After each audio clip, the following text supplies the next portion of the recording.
I've always thought about how to help people, and I did that within the banking industry because some of the benefit programs that I was working with. But one of my clients was KU Endowment, and I ended up, they came to me and said, have you ever thought about a career in nonprofit? And I said, well, actually, no. To be honest with you, I've been on boards, done all those great things. So then moving along, so I jumped around and went from there to the Nelson, worked there for a little while and finished my career in nonprofit, if you will, at UMKC. And so I worked there for a period of time. And then the wrestling started, what am I going to do next? How am I going to finish out my career? Am I going to finish out in nonprofit? Am I going to go to banking? What does that look like? And so my wife and I sat down and started thinking about what did we want to do? What was our desire? We started thinking about something different than nonprofit, but something that would still include that. So over the course of the past several years, I've been working with a local coffee owner, Hopti Mesfin, who is the founder of the original Revocup and the founder of Revocup Foundation.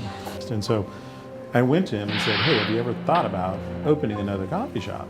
And if so, would you be interested in me joining forces with you? And the good thing is, you never know how someone's going to respond, but he goes, yes, actually, I couldn't think of someone better to do this with. So that was a nice compliment to me. And I said, well, I can't do this without you, because he knew the coffee industry. He knows coffee better than anyone I know. And I said, this is something I have a passion for, and I want to figure out how we can make this thing happen. And part of the catalyst for that, though, is as we add more coffee shops, as we continue to grow, we can have a bigger and bigger impact on the coffee growers throughout the world. And so we wanted people to understand that a portion of the proceeds, a portion of our proceeds as well now, go to support this foundation. And then our customers take it upon themselves on occasions to also donate money. And what they're donating toward is knowing that 100% of the proceeds, 100% of that money goes directly to help coffee growers in third world countries. And that is touching on three pillars. It's touching on education, it's touching on healthcare, and it's touching on fair trade. So from an educational standpoint, over the last 3-4 years now, we've opened 28 libraries in Ethiopia. And some of those libraries are just small little shacks, and some of them are quite large, almost as big as this store. Fair trade, almost everything that we buy, we know we buy from co-ops, and we know what farmer we're actually buying it from, and we know how much they're getting.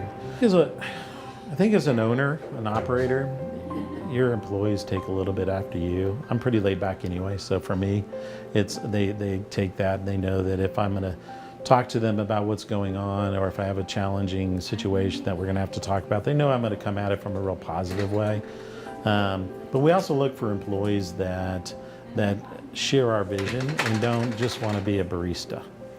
Anyone can push a button and anyone can serve a cup of coffee, but we want someone who wants to know the name of our customers, who will start to know what drinks they like, will actually be willing to have conversations with them and can be engaging with them. I do love it, and I think at the end of the day, you start to gravitate toward things that you really enjoy and things that you love, and if you do that, you become successful at it. So for me, having a job and having a career where I can be that ear to someone is something that is part of who I am anyway.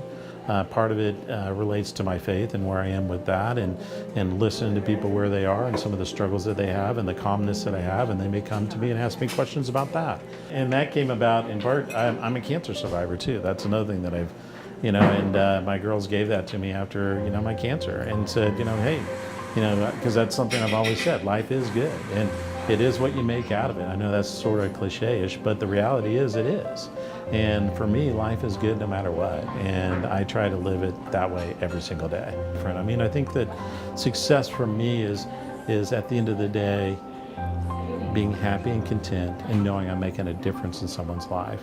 Whether that's an employee here, whether that's a coffee grower, whether it's a friend or a family, that's how I define it.